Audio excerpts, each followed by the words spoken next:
तुम्हें किसने कहा था ये?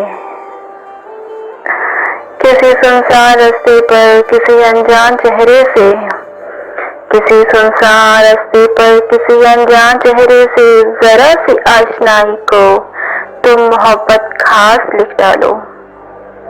दो चार बातों को तुम मोहब्बत प्यार लिख डालो, हंसी एहसास लिख डालो। तुम्हें किसने कहा था ये? सुनो अब मोम की गुड़िया,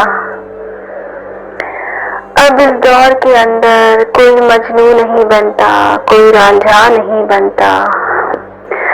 कदम दो चार चलने से सफर साझा नहीं होता।